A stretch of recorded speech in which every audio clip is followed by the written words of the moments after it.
Lovely. Good morning, ladies and gentlemen, and welcome to today's webinar. It's lovely to see that so many of our clients could join us today. We're very proud to be working in partnership with the Aaron & Partners team, and would like to thank Helen and Paul and all the team for their support again this morning. Normally this time of year we would be completing our live HR seminars or mock tribunal events, but obviously due to current restrictions that can't take place, but hopefully we'll be able to get them up and running again when it's safe to do so. So to run through the format of this webinar today, we have 21 questions to ask our experts, and we also have Claire and Michael on the live chat. So if you do have any further questions, then we're ready to answer them across this morning. I do also need to update everybody that today's session will be recorded, and so if you do have any objections to it being recorded and being sent out, please just let us know.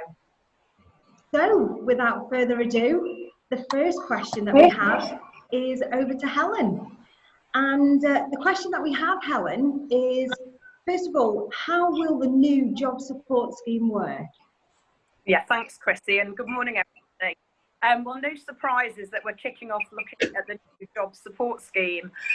If I give you a few points now as to how that's going to work, I know Paul very shortly will pick up on that and give some sort of more live examples so that you can actually work out a little bit more how it might affect you. So, I mean, in principle, the job support scheme is designed to protect viable jobs. Clearly, we need a little bit more guidance coming through on this, but the reference is to viable jobs in businesses who are facing a lower demand over the winter months due to COVID-19. And this is obviously to help keep the workforce in place. And the company will continue to pay its employee for the time worked, but the burden of hours not worked will be split between the employer and the government through this wage support. And the employee through a wage reduction, and the employee, of course, then will be able to keep their job. So just to outline eligibility, employees must be on the payroll before the 23rd of September 2020. So the RTI submission must have been made on or before the 23rd of September. For the first 3 months of the scheme, the employee must work at least 33% of their usual hours. And after 3 months, the government has said that they will consider whether to increase this minimum hours threshold. In terms of pay, every hour not worked by the employee, both the government and the employer will pay a third each of the usual hourly wage for the employee. The government contribution to be capped at £697.92 a month at the moment. The grant payments are going to be made in arrears, so this may prove a problem for employers. I'm saying that because obviously you've got to pay the money up front, and then reimbursing the employer for the government's contribution, like I say, in arrears at a later date. For the time worked, employees must be paid their normal contractual wage, so do bear that in mind. For time not worked, the employee will be paid up to 2/3 of their usual wage. In terms of how to apply for the scheme will be open from the 1st of November to the end of April 2021. And employers will be able to make a claim through the usual means, online through gov.uk for December 2020, and they will be paid on a monthly basis.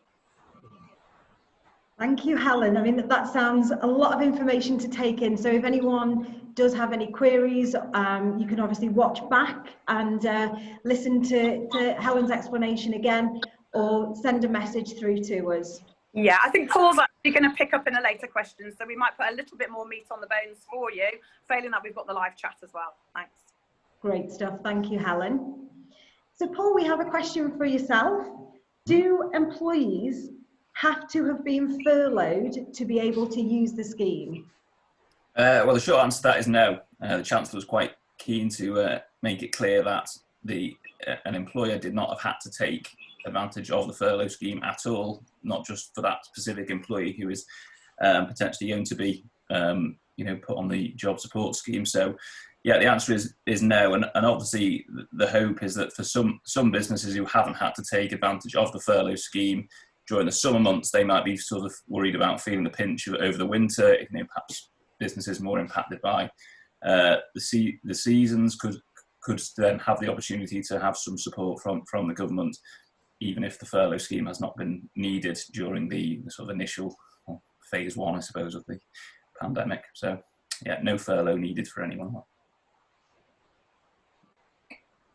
Great. Oh, that's good to know. Thanks, Paul. Helen, how flexible is it in terms of bringing an employee on or off the short time working? I can give quite a quick answer to this, because the employee will be able to come on and off the scheme, and they don't have to be working the same pattern each month either. But each short time working arrangement must cover a minimum period of 7 days. So do bear that in mind. Lovely, thank you. Paul, are all employers eligible for the grant? Again, the Chancellor's separated out large businesses here, and said that large businesses will be able to gain support from the grant, but that is subject to financial assessment, and it will only be available to those whose turnover has been impacted by COVID-19. So there will be some assessment if you're a large business. Small and medium size, so SMEs, are not affected by that assessment. So any SME can apply for it and use the scheme. The expectation or rationale behind this, and the expectation of the government, is that large companies won't be drawing down dividends or making capital distributions. So that money will hopefully help them to pay their staff, rather than drawings down for directors or whatever. Great stuff. Thank you, Paul. Helen, what kind of paperwork will we need to put any employees onto the scheme? Well, again, we've not had the guidance on this, but so I would expect something to follow in due course. But I mean, an employee obviously has rights, and you will be essentially varying the employee's contractual hours and pay. So you will need to seek some form of agreement from them. Being a lawyer, I would always say it's better to evidence this in paperwork, obviously, even if we haven't got this guidance from the government. So let's go back to what is best practice. And certainly I would expect that employers will have to get confirmation in writing in some form from their employees in respect of this variation to their contracts. Once we get closer to the end of October, we'll no doubt be able to provide further guidance on this, but that would be what I would be advising at the moment. Best practice, get something in writing in forms of an agreement from the employee. Lovely, great advice there.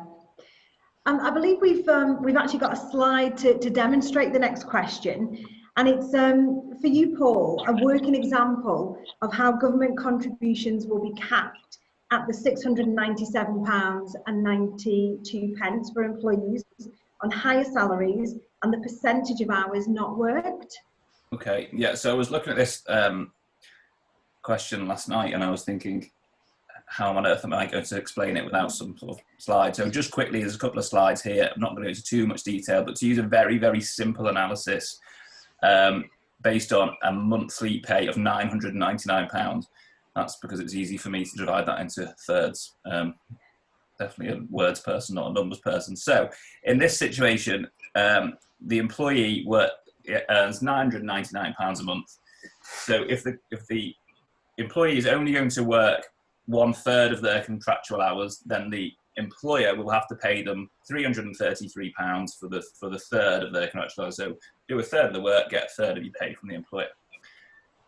Now, Rishi Sunak managed to, I don't know whether he fumbled his words, but there was certainly a Treasury update within, I think it was 7 minutes after the update last Thursday, saying, because there was some sort of suggestion that the employee could actually be entitled to 100% pay, but that's definitely not the case.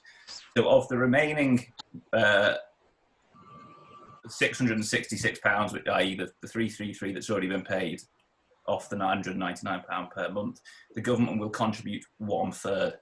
So that's where we get £222. And then, Helen, if you could click, please. And then, Well, the employer then should contribute a third as well. So we'll find ourselves should have £222. Can I click? Is it me? No, should be. No. Not sure where it's got. Can you go? If you just go out of the so on the screen there, so you can see 1/3 of the remaining £166. Sorry, £606, 222, total 777. So the best case scenario for an employee working a third of their hours is 77% pay. So they lose out on 1/3 of the difference, basically. And if you just go to example 2, so the question that we were actually asked on this was to do with the cap. So this is really where it's going to impact the higher earners. So in a situation where we have an employee who earns £3,600 a month, again, the employer, if the employee works a third of their contracted hours, will pay them £1,200. That's 1/3 of 3,600. So that leaves 2,400 left, of which the government will contribute 1/3. However, that third is capped at £697.92. And then on top of that, the employee will have to pay 1/3 of that £2,400. That is not capped, so that's £800, meaning the employee will take home £2,697.92. Okay, I hope that clarifies. Now, obviously, the possibility is there for staff to work more than a third of their contracted hours and the government to still support employers in that circumstance. But those calculations are a bit complicated. So if you're unsure about them or any particular circumstances, best to drop us an email after and we can help. Okay. That's great, Paul. It's good to see it in black and white. Thank you. Clear as mud. As usual. Say that. Helen, the next question's for yourself, and it's how is usual pay calculated? Okay, well, I think I got the more straightforward question. Usual pay, usual wages calculations follow a similar methodology to the coronavirus retention scheme. So it's fair to say that we haven't got the guidance on it. They will follow shortly, of course.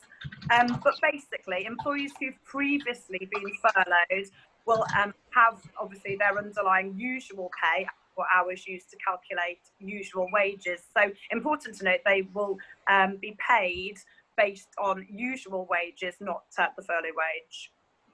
Lovely, thank you.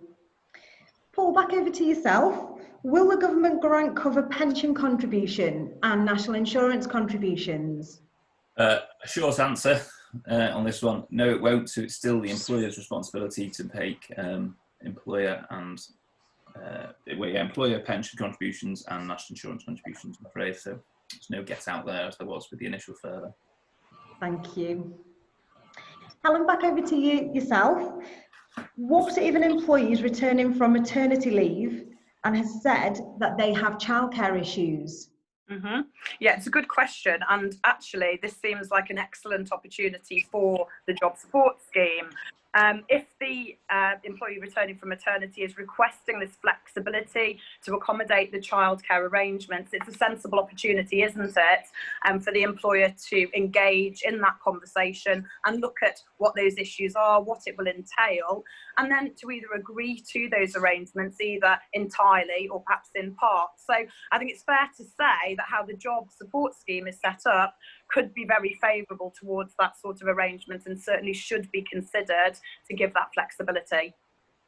Great stuff. So it could be beneficial for those parents coming back from maternity leave then. Good stuff. Definitely. Yeah.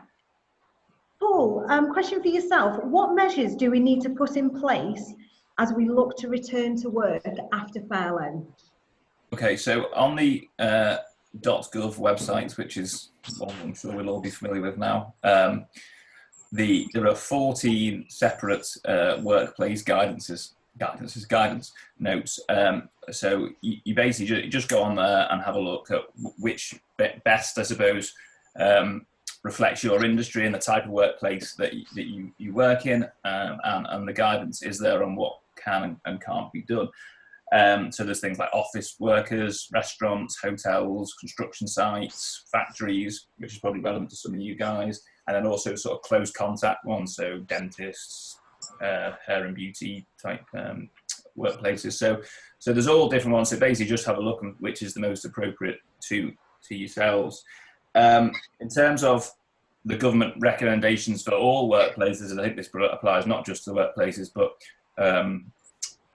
if you go into the pub, which as of about 10 minutes ago I'm no longer allowed to do, the guidance is carry out a COVID-19 risk assessment, and there's a form on HSE website to guide you through that and what needs to be done. Develop cleaning, hand washing and hygiene procedures. Encourage staff to work from home where possible, and where that cannot be maintained, follow the 2 metre social distancing rule. Again, where possible, and there is guidance further on what to do if people can't be 2 metres apart. For example, keeping activities as short as possible. Is that activity actually necessary for the business to operate? Can it be done in a different way? Where it can't be, screens and barriers, obviously PPE. Can we stagger times that staff come and leave work?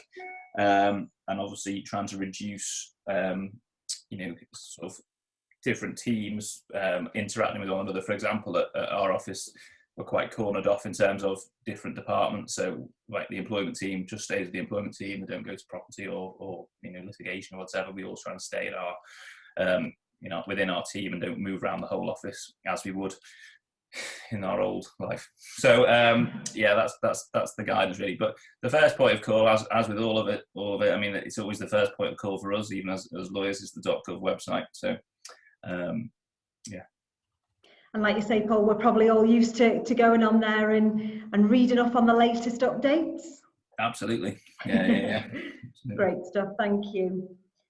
A question that I know we've been asked, and speaking to a number of our clients have been asked with regards to childcare arrangements. Helen, this one's for yourself. And what about those with childcare arrangement problems?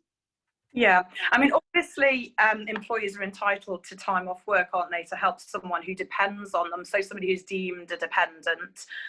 That's in the case really of an unexpected event or an emergency. So it's fair to say that this would of course apply to situations relating to coronavirus. So for example, if they've got to make arrangements to for childcare because the school has closed, for example, which we're seeing a lot of, or classes are sent home, to help their child or another dependent if they're sick. They need to have a coronavirus test. Or they need to get isolation, of course, or are hospitalised. So those circumstances are, apologies, I think I've just disappeared. Hello, I'm back. Those situations may arise, of course. And so important to note, there is no statutory right to pay for this time off, but some employers, of course, may want to err on the more supportive side.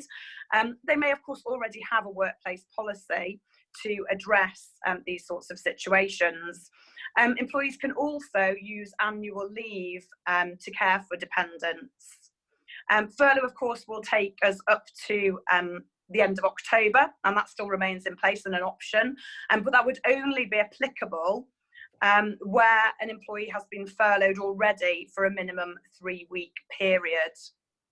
If an employee ultimately rejects unpaid leave or they're advised to take annual leave and they don't want to, it may of course potentially become a disciplinary issue, but I would highlight that employers are meant to be flexible and reasonable in these circumstances. So do be flexible and reasonable in how you approach this and the sanctions applied. Thank you.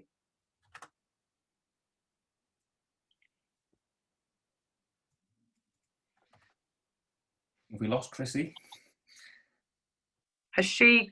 I thought she went static then, but should I do the next question? Or? Yeah, do you want to ask me and then I'll respond? I do. Okay, so the other question that was posed for Paul, Boris Johnson's recent announcement that people should work from home if they can do has caused problems with our return to work plans. Can we insist on employees returning to work, Paul? Again, clear as mud. The guidance and the recommendation from Boris and the rest of the government is that if employees can effectively carry out the role from home, then they should be able to do so. So that is the position. So if it's possible, recommend that staff do work from home.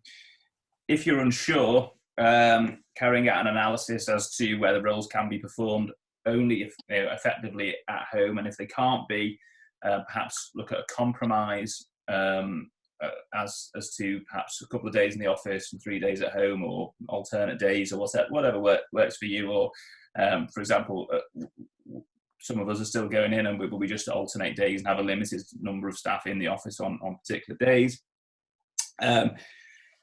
Again, ultimately, if you feel that they can't work effectively from home and it's negatively impacting your business because staff aren't as efficient from home or whatever, and actually you can tell the staff that they've got to come in, but obviously subject to making sure you've done all those things that I just touched upon in the last question that I dealt with, which was the risk assessments, it being safe, and obviously we don't want any sort of claims arising out of an unsafe working environment or being forced to work from home when clearly they can. We've got to think about implied terms of trust and confidence in contracts of employment.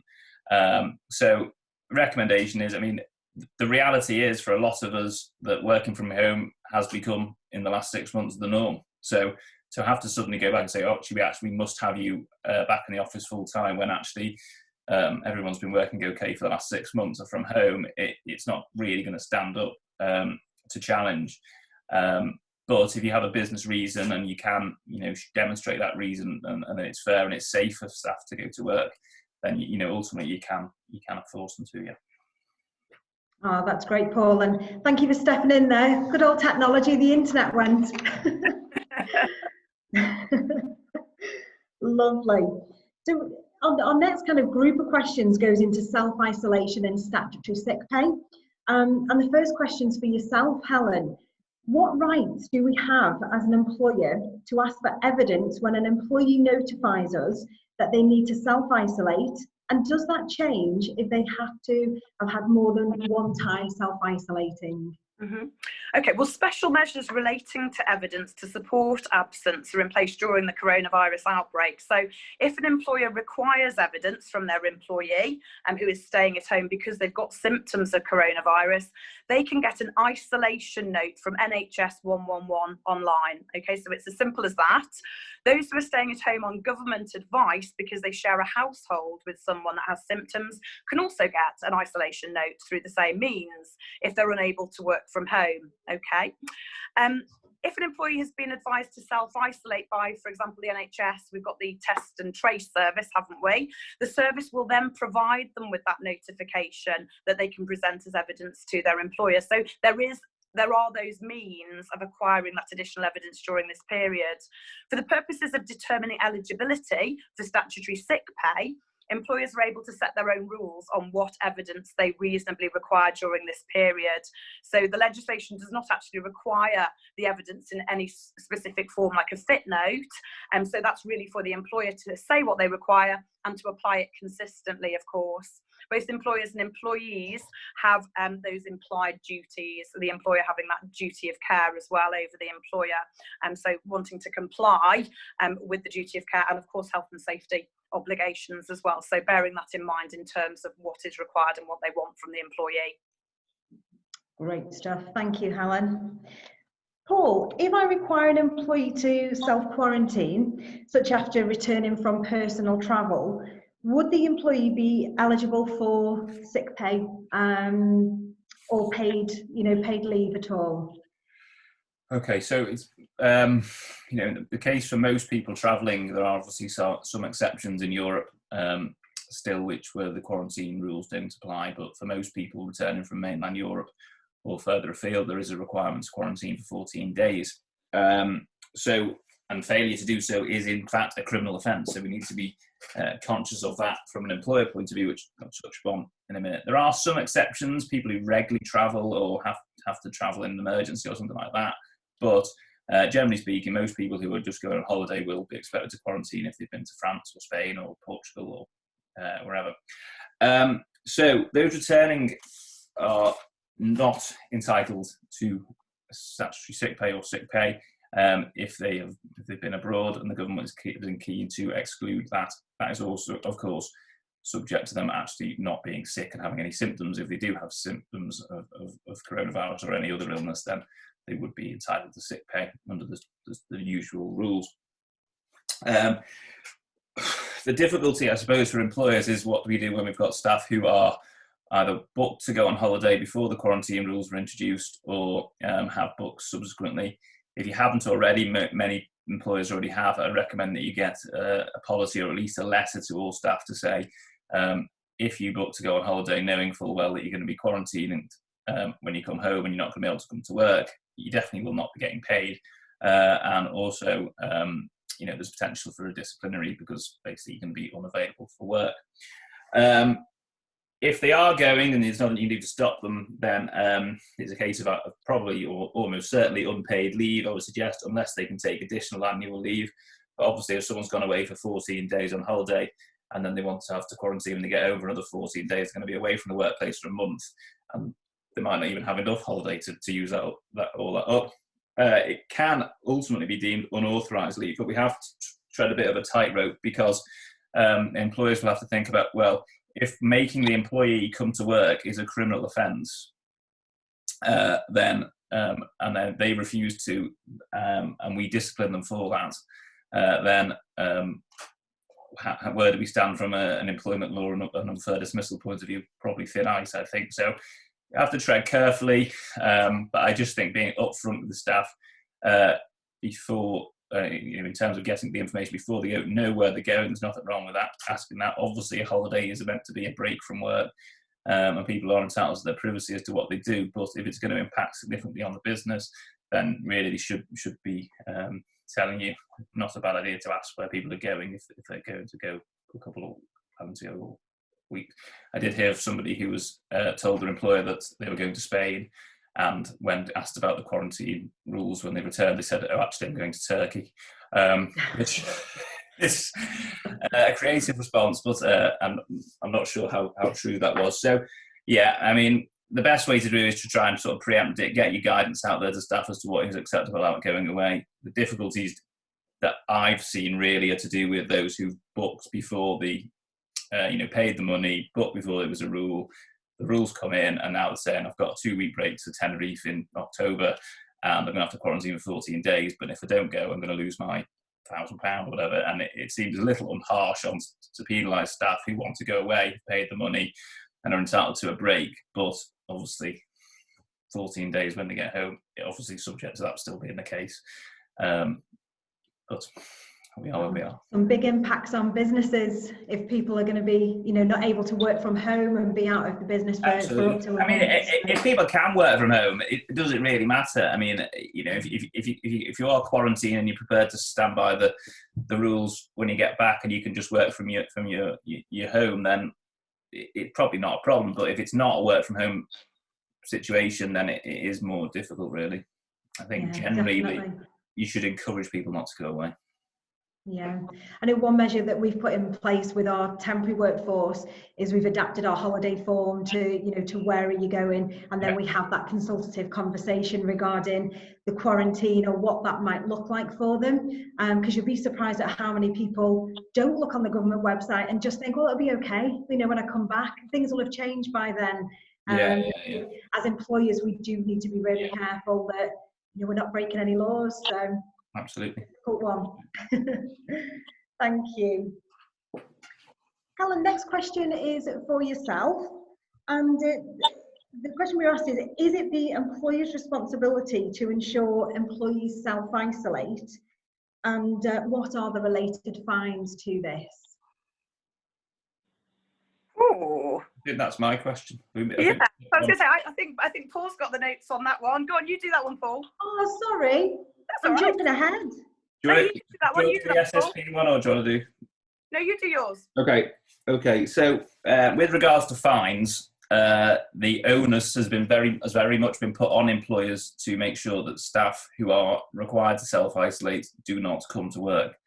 The problem, I suppose, is that those who are self-isolating and who are entitled to SSP may be reluctant to confess to their symptoms if they feel it's going to financially impact on them. But that is obviously we have the app now, which recommends that people self-isolate if they've been exposed to the virus or in close contact with someone who's had it.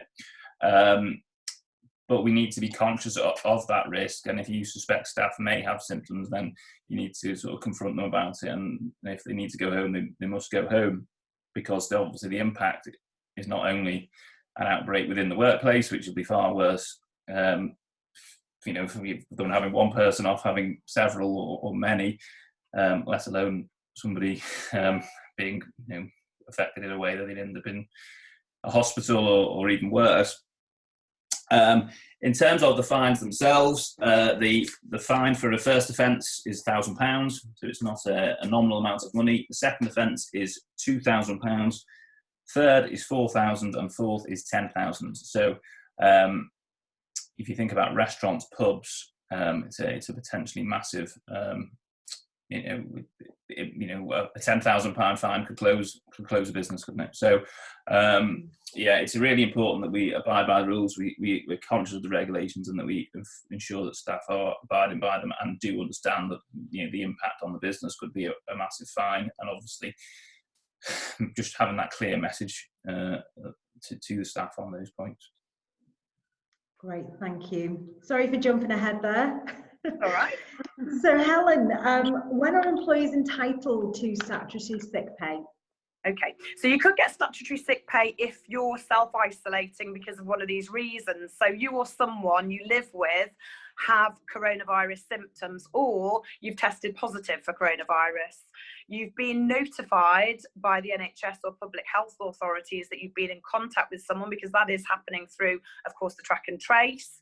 Someone in your support bubble or your extended household, if you live in Scotland or Wales, has coronavirus symptoms or is tested positive for coronavirus, or you've been advised by a doctor or a healthcare professional to self-isolate before going perhaps into hospital for surgery. So all of those reasons would allow you to get SSP. And you can also get SSP if both of the following apply. So you live or work in an area with local restrictions in place, including advice to shield, and you've been advised to shield because you're at very high risk of severe illness from coronavirus. So if both of those applied, then also SSP would be applicable there.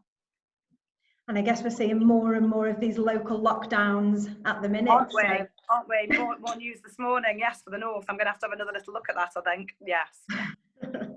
Definitely. Well, Helen, staying with yourself and looking on the redundancy side of things, yes. Can we commence redundancy processes while staff are on furlough? And would you recommend employers to do this? I think in short, yes. If you're going to make redundancies, then absolutely, you would want to be considering those whilst the furlough scheme is still in place. So if you've identified that there is going to be this need to make the redundancies, then obviously the government have been clear in terms of the guidance that consultation would not be considered working. So obviously you can consult during the furlough period. And we also know that we can serve notice during the furlough period, and we can also oblige employees to take their holidays during that notice period, bearing in mind, of course, that it needs to be paid at holidays at 100%, notice at 100%. And of course, during furlough, we're only able to claim back 60% now. But that is obviously better if you can make those decisions now, then obviously when we go outside the furlough scheme, and you would be obviously giving notice, paying it 100%, and you've not got that ability to recoup any of that money. So, I mean, it's fairly tight at this time. I mean, obviously a lot of the companies we've been advising have, and I say sadly, but have been making redundancies much earlier on in the furlough scheme because it had been identified, and there's then that ability, particularly where you've got to do collective consultation, to do that period of consultation during that time. But I would certainly say if companies are in that position now where they're thinking, what do we do, have a chat with us, because yes, certainly that is something to consider now. Great stuff, thank you. Paul, question for yourself. What would be the result if, following the job support scheme period, the company need to make redundancies? Okay, so again, Rishi Sunak was quite clear when doing his speech that employees cannot be made redundant or put on notice of redundancy during the period within which their employer is claiming the grants for that employee. So there is no, you can't make the redundancy and use the scheme to help with the notice pay at all. That restriction wasn't there on the furlough, but it is now. redundancy is still an option at any time, but obviously once the decision to make somebody redundant is made, then the notice payment or requirement to work notice would mean the employer would not be eligible to claim under the scheme. Once the scheme ends, of course, then redundancy is a viable option, and something that can be explored. There's nothing in the guidance at the moment that says you cannot consult on redundancy whilst using the scheme, but actually once the decision to make people redundant is made, then that will be the cut-off. But it is an entirely discretionary decision. If you feel that the 1/3 pay plus the top up of the other third is, or the 2/3, sorry, is too much, and it's not viable, and actually you don't have the hours there for the staff to work, then redundancy is unfortunately the only option, and you have to think about the relevant processes, and of course whether it's more than 20, there's a collective consultation required. Do we need to consult with the unions, etc. So it's something that can be done, but obviously not whilst the scheme is being used. So again, if it's a situation where you are using the scheme and you're thinking it's not working, it's not enough, and a more sort of severe or final decision needs to be made and quickly to help protect the business, then give Helen and I a call, and we can talk you through that and how we would advise best doing that. Okay. Yeah, that's great. So some real differences from the current retention scheme for us to note, really. Great stuff. Looking over the financial support and I guess winter related issues as we're coming into that period of time. Helen, for yourself, is there any other support available? Yeah, well, we know that is right, and there is support available. So just to highlight a few that Rishi has highlighted for us, the VAT deferral. So on the 24th of September 2020, he announced that businesses who deferred VAT due from 20th of March to 30th of June 2020 will now have the option to pay in smaller payments over a longer period. So instead of paying the full amount by the end of March 2021, you can make smaller payments up to the end of March 2022, and that's interest free. We've also got the business rates relief for retail, hospitality or leisure businesses, and they will not have to pay business rates for the 2020 to 2021 tax year. We've got the grant funds, so coronavirus small business grant fund, coronavirus retail, hospitality or leisure business grant fund. We've got the SMEs coronavirus business interruption loan. So a future fund, convertible loans between 125,000 to 5 million to innovative companies that are facing financing difficulties due to the coronavirus outbreak. So a coronavirus bounce back loan.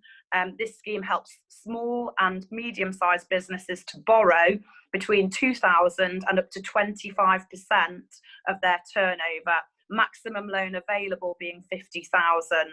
And then for larger businesses, we've got the coronavirus large business interruption loans and COVID-19 corporate financing facility, as it's referred to. So there's more information out there. We can provide other information, but there is, this is good support for those winter months and to get us through the next 6 months, isn't it? Definitely, when the unknown is ahead. Oh, so. yeah. Lovely. Just the last couple of questions to run through now. I can see that the chat's busy, so that's good. But Paul, for yourself, can I compel employees to have a flu jab? Unfortunately not.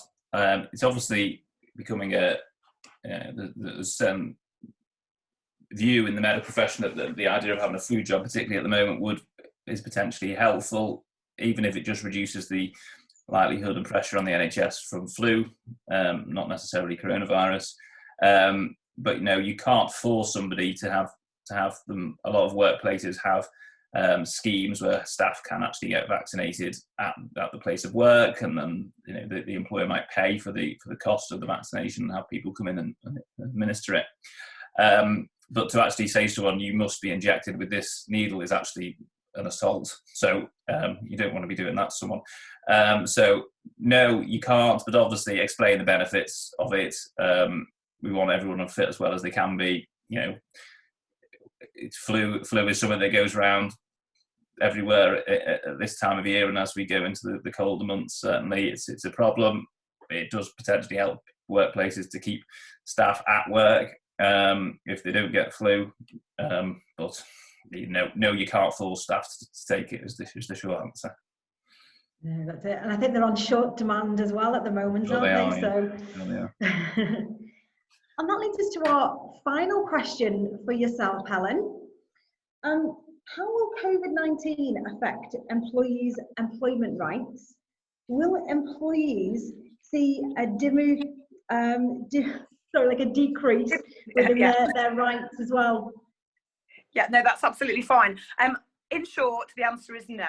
I mean, there may well, sadly, be a lot of job losses. I mean, we're seeing that happen, and obviously advising even today that you do consider your workforce and look at whether you should be using furlough as an opportunity to make, whoops, I'm just disappearing off again, let me come back, as an opportunity to make those redundancies. So sadly, that's the world that we're in at the moment. But it's important to say that employees' employment rights have not been affected by the COVID crisis in terms of the employment rights within the workplace, and won't be affected by the job support scheme either. What I would say is, of course, the departure from the EU and the reconsideration of internal UK employment law is more likely to result, of course, in some changes down the line to employees' rights. So the current government purports to be business and economy friendly, and there is certainly some indication that there may be changes to employment law in the future, but these are unlikely to take effect for a few years. So the short answer to that is no, employment rights intact at the moment. Yeah, I think just to follow on from that, Helen, I think the law hasn't changed, but the circumstances have. So we could see claims perhaps in relation to workplaces not being safe, or things like that. So the circumstances around the coronavirus and the impact that has on the current law is where we may see a spike in claims. Obviously, with a lot of people getting made redundant, then there is more people lose their jobs, more claims is the obvious outcome. From speaking to a friend who's a barrister who kind of sort of started out in 2008 in employment law, he said to me that in his experience during the last recession, that a lot of tribunals actually were quite sympathetic to employers in defending, who were defending claims in tribunals for redundancy, because the impact has been so significant on the economy, and it's actually the businesses needed to make these difficult decisions. Perhaps not saying you can't, you're going to get away with bad processes or anything like that by any means, but the tribunals, if it's like last time, will be sympathetic towards employers having to make these big cuts, because obviously everybody's in the same boat here. It's a sign of the times at the moment, unfortunately. That's it, very much so. Lovely. Well, thank you all so much on behalf of GAP personnel. Thank you for attending today's webinar. Big thank you to Helen, Paul and the team on the live chat as well, Clara and Michael, for all your support. And this will be sent out, so you'll be able to see the live chat. And if you do have any further queries or questions, please don't hesitate to contact either your local GAP representative or go direct to Helen and the team at Aaron and Partners. Thanks very much, Chrissy, and thank you everybody for joining. Thank you, everybody. Yeah, thank you. Thank you. Bye now. Bye-bye. Bye.